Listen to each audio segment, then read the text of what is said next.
하셨느니라. 아멘. 오늘 이 오후에도 주의 은혜가 우리 가운데 풍성하게 임할 줄로 믿습니다. 베드로전서를 통해서 베드로가 우리에게 주시는 그런 귀한 진리와 말씀들 그리고 은혜가 있는데요.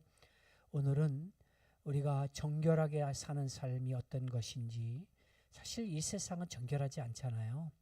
이곳에서 우리가 살아가야 되는데 그럼에도 불구하고 정결하게 살려면 어떻게 해야 되는지 말씀을 중심으로 생각해 보려고 하는데, 우리가 구원받은 이후에 이 땅에 살면서 직면하는 문제가 바로 어떻게 하면 그리스도 하나님을 닮아 거룩하게 사느냐라고 하는 문제거든요. 과거 역사를, 교회의 역사를 보면 믿음의 선배들이 이 문제를 해결하기 위해서 수많은 방법을 사용했음을 보게 됩니다. 어떤 사람은 아무도 살지 않는 외딴 곳으로 들어가서 혼자 사는 은둔의 방법을 선택하기도 하죠. 그렇게 하면 죄에 안 질 거라고 생각을 해요. 또 어떤 사람은 세상과 동떨어진 수도원을 만들어서 함께 사는 공동생활을 시도합니다. 조금 더 적극적인 사람은 아예 세상에 희망이 없다고 생각하고 새로운 사회를 건설하기 위해서 혁명투사가 되죠. 또 어떤 사람은 적극적으로 이 세상에 있는 모든 죄를 몰아내자 이렇게 외치기도 해요. 이 방법은 다르지만 시작은 같았어요. 어떻게 하면 이 타락한 이 세상에서 구원받은 그리스도인으로 거룩하게 살 수 있을까? 이 고민이 시작점이었던 거죠. 그러면 성경이 우리에게 제시하는 방법은 도대체 뭘까? 성경은요, 은둔자나 수도사, 이상주의자나 과격한 자들과는 전혀 다른 접근을 해요. 성경이 우리에게 말하는 건 뭐냐면 세상으로 나가라는 거예요. 근데 세상으로 나가라고 그러면 정결하지 않은 이 세상에서 어떻게 우리가 정결한 삶을 살 수 있겠냐는 거죠. 하나님께서 오늘 베드로를 통해서 고난을 이기는 방법, 유혹에 올바로 대처하는 방법, 그리고 세상에서 정결하게 사는 방법을 가르쳐줘요. 먼저 이 타락한 세상에서 우리가 거룩함을 유지하기 위해서는 올바른 것을 바라봐야 돼요. 13절부터 15절까지는 정결함, 거룩함을 유지하기 위해서 우리가 해야 될 일들을 얘기하는데 13절부터 15절까지 같이 한번 봅니다. 같이 시작. 그러므로 너희 마음의 허리를 동이고 근신하여 예수 그리스도께서 나타나실 때에 너희에게 가져다 주실 은혜를 온전히 바랄지어다. 너희가 순종하는 자식처럼 전에 알지 못할 때에 따르던 너희 사욕을 본받지 말고 오직 너희를 부르신 거룩한 이처럼 너희도 모든 행실에 거룩한 자가 되라. 자, 여기서 마음의 허리를 동이고 그리고 근신하여 또 사욕을 본받지 말고 거룩하라, 은혜를 바랄지어다. 이 5가지 이제 단어를 우리가 집중해 볼 필요가 있는데요. 이 모든 명령이거든요. 이 명령을 강조하기 위해서 사실은 단문을 사용해요. 음악적으로 말하면 탁탁탁탁 끊어지는 스타카토라고 생각하시면 되는데, 그런 명령을 연속적으로 5가지를 쭉 이어서 하는 거거든요. 베드로가 은혜를 온전히 바랄지어다 그리고 거룩하라라고 이제 명령한 이유가 뭘까? 그렇게 말한 이유는, 그리고 이 2단어를 같이 붙여서 계속 연속적으로 사용한 이유는 소망과 거룩이 가장 밀접한 관계에 있기 때문에 그래요. 요한일서 3장 2절과 3절에서 이렇게 말합니다. 같이 볼까요? 시작. 사랑하는 자들아, 우리가 지금은 하나님의 자녀라. 장래에 어떻게 될지는 아직 나타나지 아니하였으나 그가 나타나시면 우리가 그와 같은 줄을 아는 것은 그의 참모습 그대로 볼 것이기 때문이니 주를 향하여 이 소망을 가진 자마다 그의 깨끗하심과 같이 자기를 깨끗하게 하느니라. 자, 자 보세요. 소망과 이 거룩은 분리되지 않아요. 성경은 우리가 이 세상에서 거룩하게 살 수 있는 방법이 바로 주님이 주신 소망을 올바로 바라보는 거예요. 이 베드로가 오늘 이제 뭐 문법적으로 설명을 하면 소망과 거룩을 주동사로 사용하거든요. 이 세상에서 거룩하게 사는 방법은 온전하고 올바른 것을 직시하는 거예요. 올바른 소망을 가질 때 이 땅에서 정결하게 살 수 있다는 거예요. 그러면 어떻게 올바른 소망을 가질 수 있을까? 어떤 자세로 올바른 소망을 해야 될까? 세 가지 이제 말을 통해서 분산되어 이걸 가지고 소망을 바라는 세 가지 자세를 얘기하는데, 먼저 마음의 허리를 동이라 그랬어요. 허리띠를 단단히 매는 것처럼 마음의 허리를 동이래요. 쉽게 말해서 각오를 단단히 하라는 거예요. 왜 각오를 단단히 해야 되느냐? 이 세상이 만만치 않거든요. 다 이길 것 같고 잘 살 것 같고 그렇지만 만만한 세상이 아니에요. 성경은 세상이라고 하는 단어를요, 여러 가지 의미로 사용하는데, 예를 들어서 요한복음 3장 16절 하나님이 세상을 이처럼 사랑하사라고 했을 때 여기서 말하는 세상은 이 땅에 사는 모든 인류를 의미해요. 근데 이 세상이나 세상에 있는 것들을 사랑치 말라라고 하는 말씀에서의 세상은요, 사단이 이제 심은 잘못된 구조의 세상이에요. 특별히 현대 사회에서 가장 주의해야 될 게 있는데 보는 것이에요. 보는 것을 주의해야 돼요. 왜냐하면 우리의 시선을 빼앗는 것들이 너무 많아요. 이거는 올바른 것이 저절로 보이지 않거든요. 구원받고 나서 가만히 있으면, 아무것도 안 하고 가만히 있으면 올바른 것을 소망하느냐? 그렇지 않다는 거예요. 이 세상에는 우리를 미혹하는 것들이 너무 많아요. 그래서 하나님이 아닌 다른 것을 보게 만들거든요. 그래서 우리가 올바른 것을 보기 위해서 마음의 허리띠를 동이라 이렇게 얘기하는 거예요. 또 여기서 근신하여 이런 말은요, 우리의 영과 정신의 술 취함에서 벗어나는 것을 의미하는데, 이 세상도 지금도 이제 변함없이 끊임없이 우리의 영과 정신에 끊임없이 알코올을 쏟아 부어요. 정신 차리고 근신하지 않으면 나도 모르는 사이에 이 세상이 들이붓는 것에 취해버려요. 돈이 모든 것을 결정해버리고 인기가 있으면 전부라고 생각하는 세상, 자기의 성공만을 위해서 남을 짓밟는 세상, 이런 세상의 가치관이 지금도 우리를 괴롭히잖아요. 그래서 우리는 정신을 차려야 되는 거예요. 특별히 이제 선거철이긴 한데 좀 주의해서 보실 필요가 있어요. 네거티브 하는 사람 안 찍는다 이렇게 생각하셔도 괜찮아. 질만한 사람이 네거티브 하는 거예요. 그거는 결국 선거판을 좋지 않은 방향으로 끌고 가는 모습들인데요. 세상의 가치관에 계속해서 도취되게 만드는 것이 우리의 시선이거든요. 두 번째로, 올바른 것을 소망하려면 마음의 허리를 동이고 근신하여 이 세상의 사욕을 본받지 말라고 얘기해요. 바울이 에베소서 2장 3절에서 구원받기 전에 우리의 삶을 묘사했는데 본질상 진노의 자녀라고 평가했어요. 우리는 예수 믿기 전에 본질상 진노의 자녀예요. 근데 이제는 어떻게 바뀌었냐면 하나님의 자녀로 신분이 바뀌었어요. 이거는 위치의 변화예요. 위치가 바뀐 거예요. 상태가 변한 건 아니에요.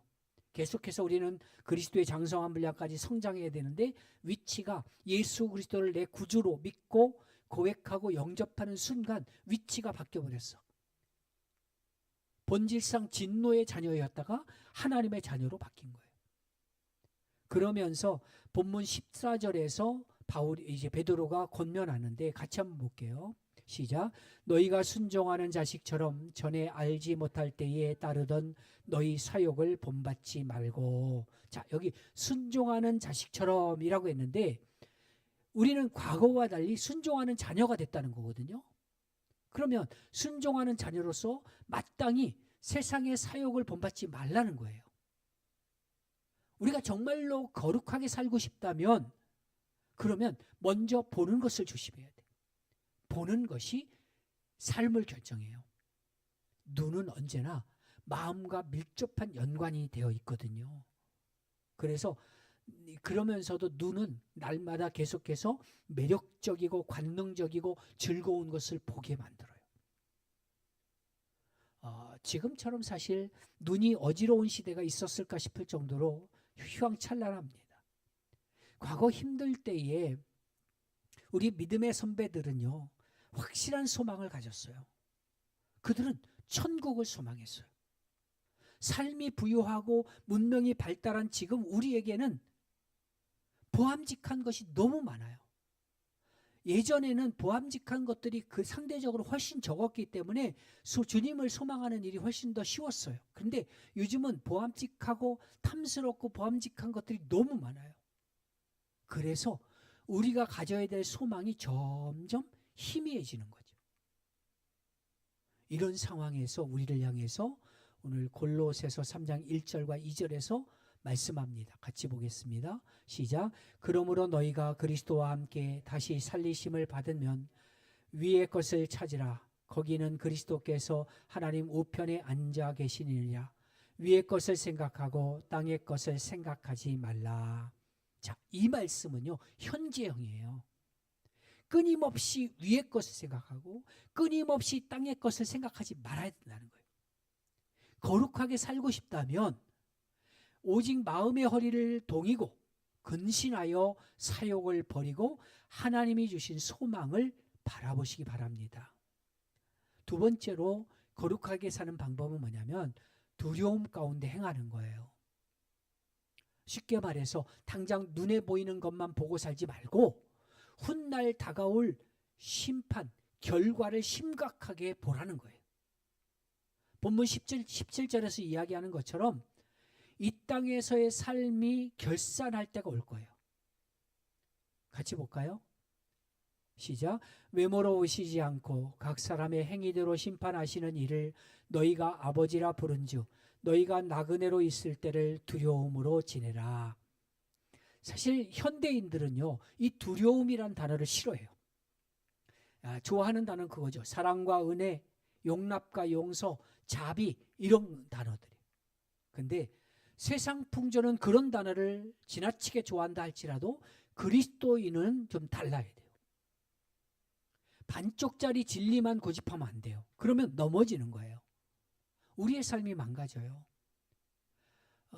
옛날 어른들이 아유 예비 없는 자식 같으니라고 이런 혀차는 소리를 가끔 하신 적이 있는데 이 말은 문자적으로 보면 아버지 없이 자란 사람 이런 뜻이긴 한데 그 속뜻은 그런 거잖아요. 버릇 없다라고 하는 뜻이잖아요. 바로 오늘 이 말씀도 그런 뜻이에요. 아버지이신 하나님께서 우리에게 사랑과 은혜를 베푸셨지만 동시에 그분은 엄하고 거룩하신 심판하시는 분이라는 거예요. 우리가 정말 하나님을 아버지라 부르는 구원받은 사람이라면 하나님의 자녀라면 이 땅에 사는 동안 아버지 하나님을 향한 존경심을 가지고 존경심이 드러나도록 그렇게 행동해야죠. 이런 걸 살펴보면 오늘날 교회 안에는 아버지 없는 자녀들이 참 많아요. 그들은 하나님을 두려워할 줄 모릅니다. 교회를 대적하고 교회를 깨트리고 막 이런 일을 하면서도 거침없이 앞에 앉아서 아멘 뭐 이렇게 외쳐대는 현실이에요. 지방에 한 교회가 어려움을 겪고 있어서 권사님 한 분이 전화를 했더라고요. 새벽에 자기는 3시 조금 넘으면 바로 교회로 온다고. 왜냐하면 교회를 어렵게 하는 분이 맨 앞에 앉아서 아멘 아멘 그러는데 그러면 도대체 목사님이 설교를 어떻게 하시겠냐고. 그래서 그 자리 못 앉게 하려고 제일 먼저 와서 그 자리 차지한다고 그런 말씀을 하시더라고요. 주일에 교회에 와서 한번 예배 드리고 나면 세상에서 어떻게 살든 상관없다고 생각해요. 혹은 11조 한번 드리고 나면 삶이 어떻든 하나님께서 나를 사랑하실 것이라고 생각을 해요. 근데요, 이건 하나님을 모독하는 거예요. 하나님을 경외하지 않는 거예요. 우리 하나님은 어떤 분이시냐면 이제 창조주 하나님이에요. 그리고 마지막 날 주님 앞에 우리가 서서 하나님 앞에 우리의 죄를 직고하게 될 거예요. 같이 한번 볼까요? 로마서 14장 11절 12절이에요. 시작. 기록되었으되 주께서 이르시되 내가 살았노니 모든 무릎이 내게 꿇을 것이요 모든 혀가 하나님께 자빅하리라 하였느니라. 이러므로 우리 각 사람이 자기 일을 하나님께 직고하리라. 자, 이게 마지막 날 벌어질 상황인데 이 상황을 한번 상상해 보자. 우리가 죽으면 하나님의 심판대 앞에 다 설 거예요. 예외 없이. 그곳에서 우리는 나 자신의 삶을 셈하게 될 거예요. 우리의 삶을 그날에 헤아리게 될 것이고 그 헤아림을 따라서 상급이 주어질 거예요. 물론 이거는 천국에 들어가냐 못 들어가느냐의 심판은 아닙니다. 우리는 그것과 관계없어요. 저와 여러분은 이미 구원받은 줄로 믿습니다. 그러나 하나님은 천국에서요, 우리가 이 땅에서 행한 우리의 모든 행동을 셈하겠다라고 말씀하세요. 그에 따라 어떤 사람은 상급을 받지만 어떤 사람은 부끄러운 구원을 받을 수도 있다는 거죠. 그 방법이 어떻고 그 모습이 어떤지 전혀 모릅니다. 그러나 고린도전서 3장에서 말한 것처럼 우리의 모습이 이런 모습이라는 거예요. 천국에 갔는데 큰 트럭이 앞에 와서 짐을 내려놔요. 그 짐이 이 땅에서의 삶이에요. 짐이 산더미처럼 쌓였어요. 야, 내가 참 이 세상에 한 일 많네. 막 만족하고 있는데 주님이 천사들과 함께 와서 그 산더미처럼 쌓여있는 짐들 가운데 불을 확 질러버려. 그러면 다 타고 쟤만 남아요. 세상에서는 칭송받았을지 몰라요. 왜냐하면 세상은 겉모습만 보거든요. 그러나 하나님은 우리의 마음을 보시는 분이에요. 우리의 믿음 밖에는 하나님 앞에 가지고 들어갈 것이 없어요. 내가 어떤 일을 했는지, 무슨 생각을 했는지, 무엇을 중요하게 생각하며 살았는지, 가정에서의 모습은 어땠는지, 이런 것들을 하나님 다 아신다고. 남편은 아내를 괴롭히지 말고, 아내는 남편을 존중하고 잘 사세요. 그리고 옆에 있는 사람들, 회사 동료들, 주변에 있는 사람들 친절하게 잘 대하세요. 심은 대로 거둘 거예요. 그날이 있는 걸 알면 우리가 어떻게 함부로 그렇게 대하겠어요? 그 행위대로 하나님 심판하신다 말씀하시잖아요. 하나님은 우리를 불꽃 같은 눈으로 살피고 장차 우리의 삶을 심판하실 분이기 때문에 이 땅에 살면서 심판받을 자처럼 두려움으로 살으라는 거예요. 쉽게 다른 것에 눈 뺏기지 말고 시선 빼앗기지 말고 오직 거룩한 길을 걸어가야 되는 이유가 바로 그거예요. 마지막 날에 위험하신 하나님 앞에 서서 심판 결산을 할 때가 있기 때문이라는 거예요. 마지막으로 우리가 이 땅에서 거룩한 삶을 살기 위해서 필요한 건 뭐냐면 구원의 가치를 묵상하라는 거예요. 이거 참 쉽게 생각해. 너무 무가치하게 버려요. 우리가 이 땅을 살아가면서 신앙인으로서 무절제한 삶을 살아가는 것을 제어하는 방법 중에 하나가 뭐냐면 신분의식을 갖는 거거든요. 신분의식은 내가 누군지 아는 거예요. 내가 목사라고 하는 것을 내가 알 때 내가 평상시 다른 옷을 입고 있다, 그냥 편안한 옷을 입고 티셔츠를 입고 있다 할지라도 내가 목사라는 것을 인정하고 그렇게 설 때 조심하는 거죠. 선생님이나 뭐 이런 분들도 예비군분 입혀놓으면 다 똑같잖아요. 아무 데서나 오줌 넣고 뭐 그냥 공중질서 안 지키고 그런다잖아요. 그건 뭐예요? 자기 신분의식을 군복을 입음으로 잊어버린 거예요. 내가 어느 위치에 있는 존재인지를 안다면 함부로 살지 않아요. 우리 주위에요, 사람들이, 이런 사람들이 참 많아요. 자신이 누구인지 분명하게 알면 달라질 수 있어요. 자신이 누구인지 아는 것, 이게 우리의 행동을 좌우한다는 거예요. 아우, 주변 사람들이, 요 동네 사람들이 아우, 저 사람 속립교회 교인이야, 권사님이야, 이렇게 집사님이야, 막 이렇게 안다면 함부로 막 화내겠어요? 성경 찍히고 교회 앞에 나가면서 막 짜증내겠어요? 못하는 거잖아요. 우리는 어떻게 구원받은 존재입니까? 본문 18절과 19절 볼게요. 시작. 너희가 알거니와 너희 조상이 물려준 헛된 행실에서 대속함을 받은 것은 은이나 금같이 없어질 것으로 된 것이 아니요 오직 흠없고 점없는 어린 양 같은 그리스도의 보배로운 피로 된 것이니라. 우리가 구원받은 것은 예수 그리스도의 피로 구원받은 거예요. 그러면 우리를 그렇게 구원하신 예수님은 누굽니까? 20절 볼게요. 시작. 그는 창세전부터 미리 알린 바 되신이나 이 말세에 너희를 위하여 나타내신 바 되었으니. 예수님은요, 이 땅을 지으신 창조주예요. 창세전부터 계셨던 성자 하나님이에요. 근데 그 창조주 하나님이 나를 구원하시기 위해서 인간의 몸을 입고 이 땅에 오신 거예요. 그분이 오셔서 뭘 했어요? 그분의 피로 저와 여러분을 구원하셨다는 거예요. 그리고 나머지 두 가지 일을 21절에서 이렇게 설명해요. 시작.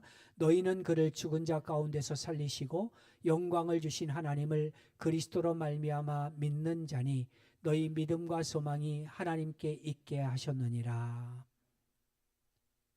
부귀영화가 과거에는 전부인 줄 알았어요. 그렇게 소망이 없던 우리에게 그리스도 안에 있는 놀라운 소망을 보게 하셨어요. 예수님의 그 거룩하신 보혈로 말미암아 하나님을 알게 하신 이제 그 피로 구원하신 구원.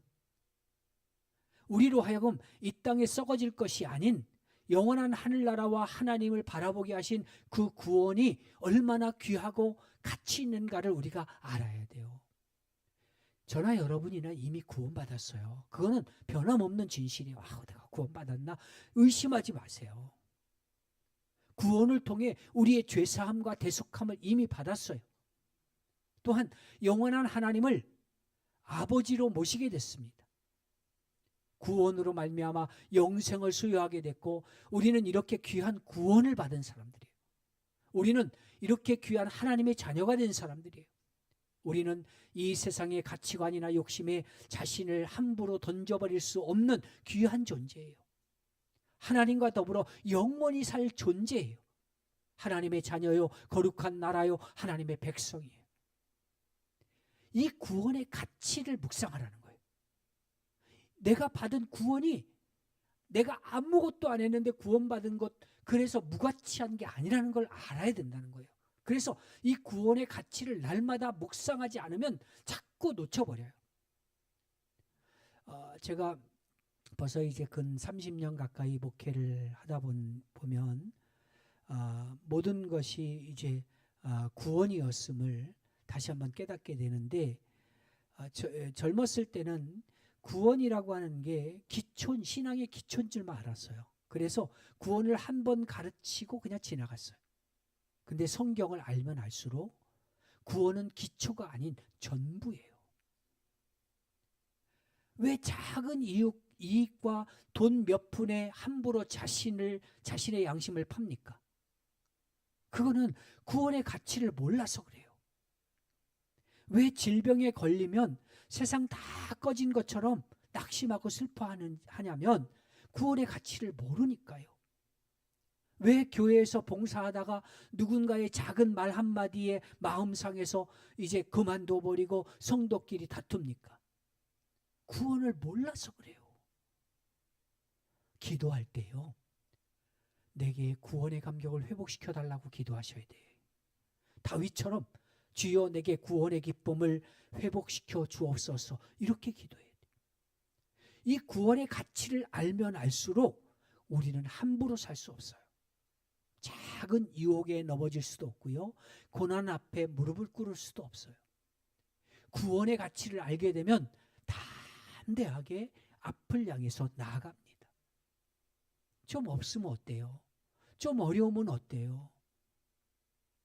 구원의 가치를 알면 우리의 삶의 질이 달라져요. 이 영원한 구원의 복을 우리는 이미 받았습니다.